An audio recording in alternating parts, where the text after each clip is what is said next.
Hi everyone, Irene here from FoodWhat, here to bring you our workshop called Trace Your Taco. So we're going to look at a couple of the ingredients in a Taco Bell taco and find out just exactly how it got to our local Taco Bell. So we're going to place our Taco Bell sticker in California. But let's start off with the shell. What is the shell made of? Corn. Which region of the US or state does a majority of the corn grown in the United States come from? If you guessed the Midwest, you are right. A lot of corn grows in states like Illinois, Iowa, Indiana, so we're going to place our corn stickers there. In this region, there isn't just a little bit of corn growing, it's a lot of corn. Corn, and more corn, and more corn. Rows and rows and miles of corn. Does anybody know what this style of farming is called when you're growing just one crop? Monocropping. One crop, just corn. Can anyone think about why this would be not such a great idea? So corn requires a lot of nutrients. So if you are planting corn and more corn, and every rotation, every season you're just planting the same crop, the soil becomes depleted because all of the nitrogen in the soil that the corn needs doesn't get replaced by planting other kinds of crops. What we want is biodiversity. When there's biodiversity, we get more pollinators, we get more nutrients, and we can avoid things like massive famine. In the 1800s in Ireland, a lot of the farmers were growing one kind of potato. And when a disease came, a particular kind of disease that impacted that particular kind of potato, there was a famine because all of the potatoes were wiped out. Is this corn organic? No, most of the corn grown in conventional farms is not organic. GMO.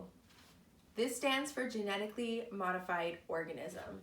GMO corn means that the seed, the DNA within the seed of the corn is altered so that it becomes resistant to drought, pests, pesticides, and makes it plumper and fatter and bright yellow, so it looks like the corn that you may be familiar with seeing. Corn is harvested, milled, ground, and shaped into a tortilla and travels all the way to our local Taco Bell in Santa Cruz County.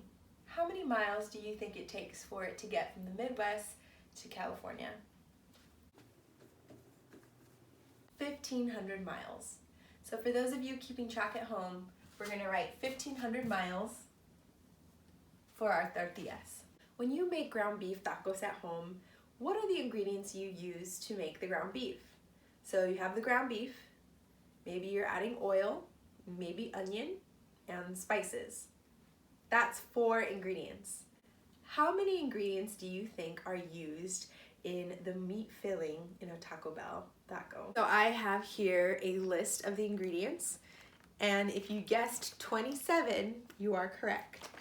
So some of the ingredients in a Taco Bell meat filling include isolated oat product, onion powder, tomato powder, soy lecithin, sugar, spices, maltodextrin, polysaccharide, soybean oil, which is an anti-dusting agent, garlic powder, autolyzed yeast extract, and citric acid, caramel color, cocoa powder, silicone dioxide, which is an anti-caking agent, natural flavors, yeast, modified cornstarch, natural smoke flavor, salt, sodium phosphate, less than 2% of beef, broth, potassium phosphate, and potassium lactate. Whew. Why so many ingredients? In 2011, Taco Bell was involved in a lawsuit that determined that Taco Bell meat filling could not legally be called beef. It had to be called meat filling. This is because only 36% of that meat filling was actual beef. That's 1/3. What was the other 2/3? The other 64% is what we consider fillers and extenders, so that it looks like beef, tastes like beef, and feels like beef. Let's talk about caramel coloring.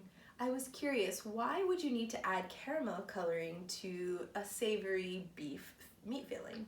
Turns out, caramel coloring is manufactured by heating ammonia and sulfites under high pressure, which creates carcinogenic compounds, aka it causes cancer. This is detrimental to our health and unnecessary. So why not use all beef? Bottom line, Taco Bell is saving itself money by using fillers and extenders instead of high quality meat.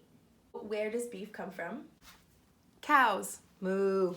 Majority of the beef production happens in the big state of Texas.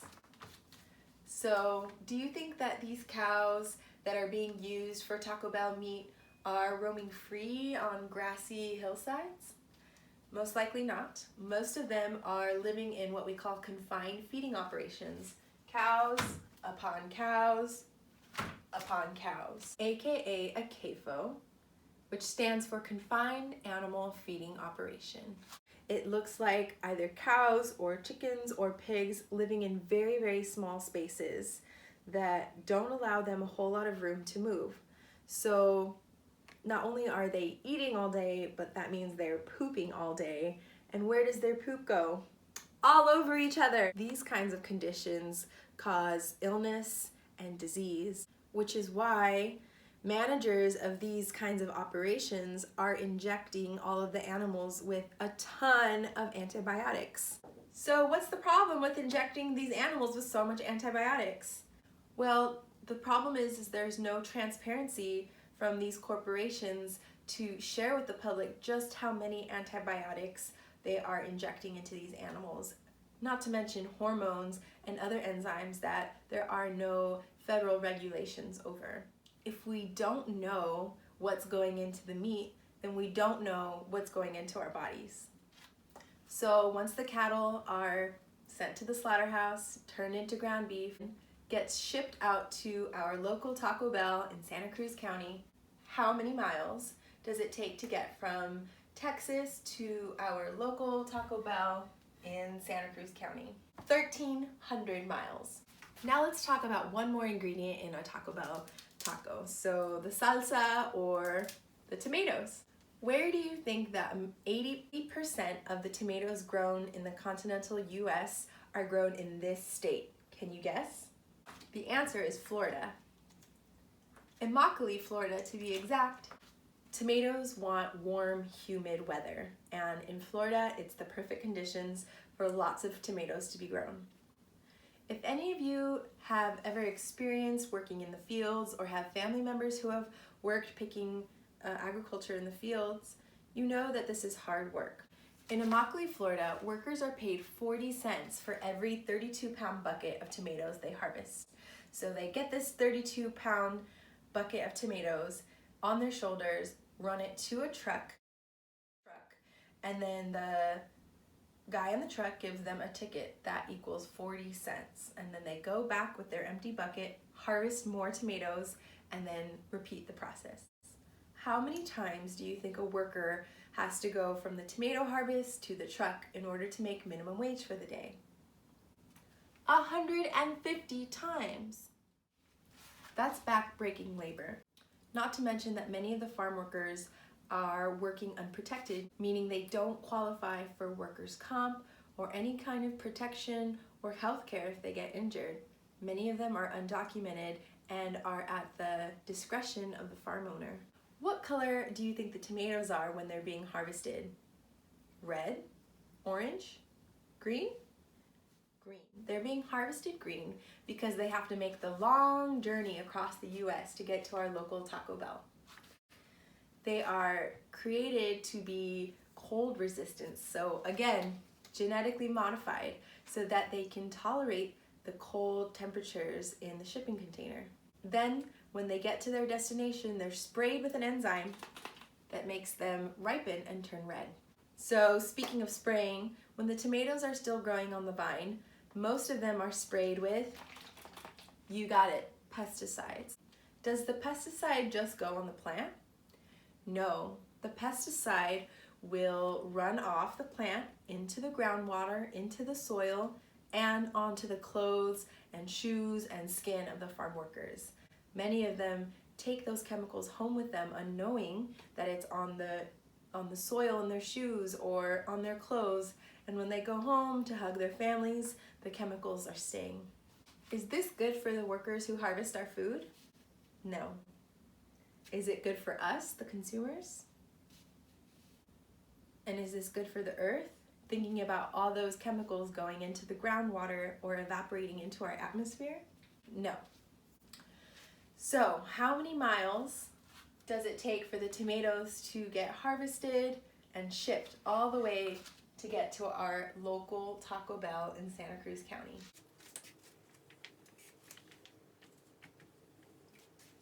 The answer is 3,000. So for those of you keeping track at home, let's add up the total. So you've got 1,500 plus 1,300 plus 3,000. How many miles for your shell, tomatoes, and beef to get into your Taco Bell here in Santa Cruz County? 5,800. Whew, that's a lot of miles. That's the distance between here and Japan. So your ingredients in your taco are basically traveling 5,800 miles to get to your plate. Is this food fresh? How does traveling thousands of miles affect the freshness of your food? Also, thinking about the transportation of that food, what does it do to the environment? The pollution from the truck, the emissions from if they need to be flown, all the fossil fuels that have to be burned in order to get produce from one side of the country to the other. How does this affect the workers working in the field? Many of them are working in slave-like conditions and are not eligible for workers' comp or sick time, paid leave, or any health care. In 2001, the Immokalee Coalition of Workers, which is the union of farm workers in Immokalee, Florida, called for a boycott of all Taco Bell products until Taco Bell agreed to raise their prices by 1 penny. That 1 penny per product translated into more of a reasonable, livable wage for the workers who were working in Florida. Just last year, they called for a boycott of Wendy's because Wendy's was also profiting from the poverty and the abuse that the farm workers were experiencing. So this entire system of monocropping, of harsh working conditions for farm workers and for animals being treated inhumanely is what we call the industrial conventional food system. The industrial conventional food system relies on producing food at a mass scale and shipping it all over the world. This is contributing to a lot of the issues that our generation is facing. So, what are some alternatives? What can we do so that we can participate less in this system? Every time you spend $1 at Taco Bell, or Wendy's, or McDonald's, or Burger King, or any of the fast food joints, you're voting for this. But there are alternates. We don't have to participate in the system. So if you want to get a yummy taco in your belly without participating in this system, there's a number of things you can try. Go out to eat at a local taqueria. When you go out to eat at a local taqueria owned by a community member, you're also supporting your neighbor who lives and shops and works within your same community. You can also make your own tacos at home using fresh, quality ingredients. One of the best places to get your produce is at the farmer's market because you're ensuring that your dollar goes directly to the farmer. Or you can grow it yourself. Growing food is a revolutionary act. And if you can do it, if you have access to land or even a pot on a windowsill, you can grow at least one ingredient for your homemade meal. If you're getting it from a restaurant or a store, you can ask, where did this beef come from? Where were the cows raised? It doesn't hurt to ask. It's not always easy to not participate in the system. It may seem quick and cheap and easy to purchase fast food, and you may think that you're saving yourself money, but someone always bears the cost, whether it's the animals, the workers, or the environment. However, the more you know, the more informed you are about where your food is coming from, the more empowered you are to make the choice that's best for your body. And share with us ingredients and recipes that you have for your taco at home. Thanks for joining.